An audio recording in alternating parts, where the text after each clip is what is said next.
What's going on, everybody? It's your boy C-Zar with C-Zar Gets Crypto, and we are talking about Bitcoin Cash today. Shout out to the Dragon Riders in the House of the Dragon.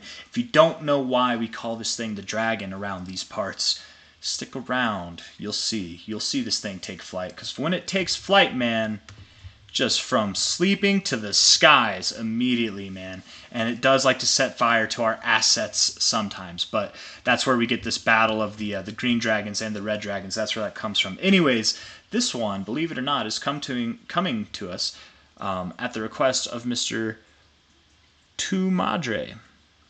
Mr. Tu Madre, this one's for you. Let's see, you're saying quick update, it's getting close to that 260 resistance. Yeah, you know, I will say, guys, this has held up a lot better than I was expecting it to. I think the last video that I made might have been a couple days ago, and I was expecting, you know, if we went higher, maybe to just like a little bit of a lower high. I think it went higher than I was expecting it to, and it hasn't gone to the lows. Really, you know, I hate these diagonal trend lines because who really knows which one it is to follow. I suppose the more iterations you have, the more clear it becomes, but we really could be holding some kind of formation like this, you know, overall kind of like parallel channel, you know, from bottom to top. Maybe it's more like this, I don't know, something, yeah, that looks kind of parallel, something like that. You know, I do have a channel tool, actually, fib channel here, for you to take it from this low, go all the way to these lows here, and then maybe bring it to this top, something like that. Let's go on the 4 hour. The green lines are, so like this is like your 0, this is your 100, right? So the green line is a quarter way through the channel, the yellow line is halfway through, and then the other green line is 75%. So your quarter lines are the green lines, the halfway mark is this, and then your borders, your 0 and your 100% growths are of the channel itself, are the red lines. And it is Rasta colored because I made this color configuration a long time ago. I think I was in my very early 20s. Anyways, looking at this thing here, it sees some respect.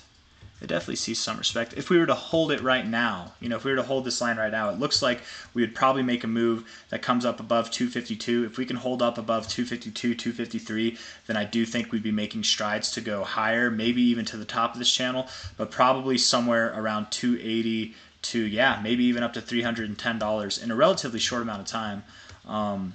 And that might seem fantastic, but that's really not that fantastic, you guys. Like there's more fantastic things ahead of us. Let's say we go to the top of this channel over the coming weeks, yeah, to like 310, maybe by next week or the week after, you know, something like that in this area.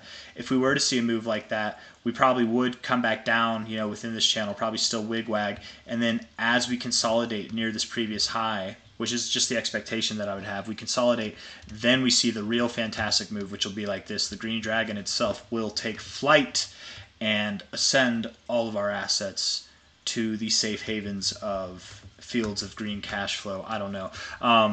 But out of red dragon territory. Right now, we still very much are at risk to go to the downside. I know that I've been kind of meandering around with my words a little bit, having a little bit too much fun. But we are in a rather delicate state to be in, right? If we go lower, we kind of break out of this channel, this ascending channel that we have, and that wouldn't be too good. We have been on the daily, man, we've been very strong on this RSI. Man, oh, it makes me bullish. Like when I'm looking at it like this, it does make me bullish. I am actually kind of considering that we might go up from here. I was predicting that we might go down, right, down in here, and we might go to that 220, 225 area, something like this, and then continue to move up. We might have even been in a position that would have sent us back down to this low here, but we didn't get it. This is the kind of stuff that makes me happy that I'm not trading, man.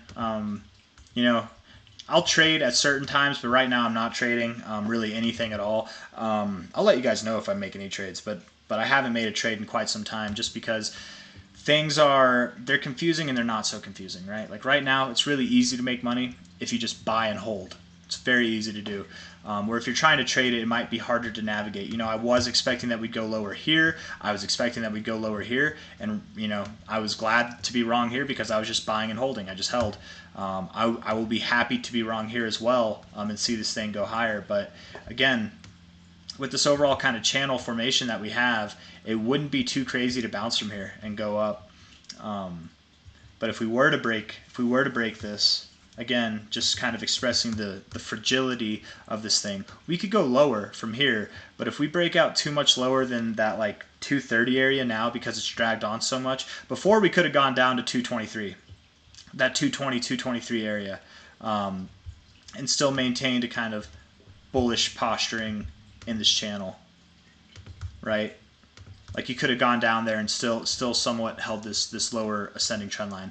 But now if you go to that level, you're breaking through it. So that wouldn't look too good. I would assume that if we saw something like that, we could see a more dramatic move that would take us below $200, potentially even to form a double bottom, something around there. I don't think we would take this low out, but I do think if we were to break this ascending trend line, that we would see prices below $200, maybe above 180, below 200, somewhere in that zone. Looking at this from an overall fib perspective, from low to high, your 618 is right there at 198. Your 69, which Bitcoin loves its 69, is right there at 191. So somewhere in that range, the sweet spot itself wouldn't be too crazy. BitcoinCash does love to mess with us. It does love to give us opportunities. So seeing a move like that wouldn't be too crazy at all. But, you know, also to that note, there's probably a lot of people, myself included, who wanted to buy at these low prices and we never got in. So it just keeps crawling up. And it, like I said, it likes to mess with us. Maybe it had us all thinking it was going to go lower, just like it did over here. It had me thinking it was going to go lower. You can watch the videos from back there. I definitely did think it was going to go lower. But here we are, man. It's looking rather bullish now. And I don't need this move to change my convictions. I definitely am at this moment bullish. I do think that we're, you know, I think, again, be aware. Don't be scared. Be flexible. The price could drop from here. It absolutely could, but things are looking bullish right now. Daily RSI looks very bullish, very constructive, very strong. 4-hour RSI looks very constructive and strong as well. Holy shit, man. Yeah, just nice to see. And the weekly, just overall, everything looks good. So, I mean, really, to continue marching up until we see this like previous high area around 300 to 330 wouldn't be too crazy. And I would expect that what we're going to do more or less, and I can be wrong. If I was wrong, you know, it's going to look like either we break up or we break down. But what I'm trying to get to is I think what we're going to do is we're going to march more or less over the coming weeks, maybe even like toward the end of the year. We might not break out by the end of the year, guys. Like, it really could take its sweet time if it wants to. But we're going to march our way up to this high, consolidate around it, and then break out in dramatic fashion. Much like we saw here, probably not as quick. Maybe the same amount of growth overall, but instead of it taking 1, 2, 3 weeks, mainly 2 weeks really, right? Like if we look at this, it's mainly 2 weeks. Instead of taking, though, from the low to the high 3 weeks, maybe it takes 5 weeks, maybe it takes 6 weeks, maybe it takes the same amount of time, you know, or less time, you know, but generally, in my experience, when you see this kind of stuff, the second move, if this is your angle, the second move would be at a less steep angle, normally. It might go higher, it might go lower, but just generally speaking. It's very rare that you see your second move at the same angle or even a steeper angle. But if that happens, that would be a mark of strength. So before I go on just rambling about hypotheticals, I think I'm going to end this thing with some good old-fashioned price targets, right? So some ifs and thens for you. So if we're looking at this on the daily, if you want to be bullish, then you want to see this thing close above its 382. We did close above its 382 yesterday, but let's get above that again. That's at about 243 and 69 cents. If you can close the day above 262, close it at 262 or higher, and that would lead me to believe that you're going to see prices probably around 280, maybe even up. Yeah, 281 there at the 1272, maybe even up towards $300 before we see a more kind of regular pullback like we've seen on this whole move up. Right, we are definitely marching. We are definitely stair-stepping. If we see, I don't know, let's just put a line at the closing points here. Not really too significant on the price, is it? Let's see. finding resistance in similar areas. You're not really finding support on previous, I guess you are, right? Here you found support, but it ultimately gave way. Here you found support again. I don't know, man.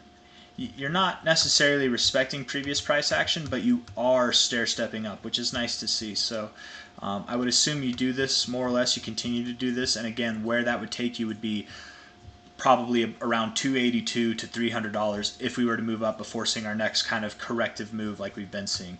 If we were to move down, what you want to look for instead would be a close here or lower. You want to close below this 382 first and foremost, and then secondly, if you can close below about 229, this 228.76 area, close below that 618, that would lead me to believe that we might see these deeper extensions come in. Not deeper, they're normal extensions, but 192 to 175 might come into play. You know, for this, we could actually take our overall fib from this low to that high there, and you know, this 382 would be pretty significant as well to close below. If we saw a scenario, you know, I really would, man. With this look, this is the one thing that has me bearish. If you take this low to high here, you went down to your 61869. Again, it loves its 69. Same low to this high now, you went to your 0.5, just a little bit above it. Even from this high here, you went, okay, just a little bit above your 382. That's fair. That's fair. But from this high, we haven't gone anywhere near the 382. We've had a more sizable pullback, right? I would think we would at least go to the 382. But if we were to do that now, I would think that we wouldn't stop there. We would probably see this zone at a minimum, which would be just below $200, if not just above 190. And again, there's fibs from this relative low to high that line up with that area as well, right? Bouncing off the 1272, it could do that, and that's right at the 6.9 where BitcoinCash just, it loves that. So going all the way down to the 886 wouldn't even be too crazy, right? Going all the way down there, but sorry to end this thing bearishly, man. I'm definitely more on the bullish side right now, but just be aware something like that could happen. And again, what to look for, what would be like the warning signs that that's going to happen. First and foremost, continuing to close / rejecting this 382 area.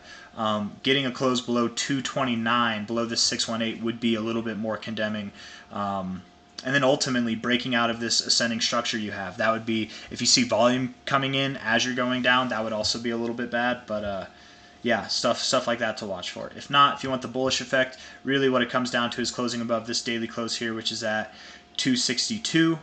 I know I said close above this yellow line, but at this point, that's like a bare minimum. I'm not going to get excited for that. If you can close above the 382, good. You should. If you want to get higher, what's going to get me excited that we're going to that 282 to $300 area, if not potentially higher than that even, would be closing above this daily high close here. So until then, we're left in the dark. We're left in this kind of zone of nothingness. Oh, that's not what I meant to draw. Right here, right, and then we'll make our decision. We'll come to a conclusion probably over this week. Probably by the end of this week we'll know better. So along with that, if we close this week in the red, that would be pretty condemning as well. And we're only up 2.2%. So over the next 5 days we could definitely see a move that closes this week red. So anyways, that's all I got. If you guys liked the video, leave a thumbs up. Subscribe if you'd like to see more. I appreciate all of you very much. One more shout out to the Dragon Riders, and with that, we're chilling, man. We're chilling. We'll see how this thing does. Peace.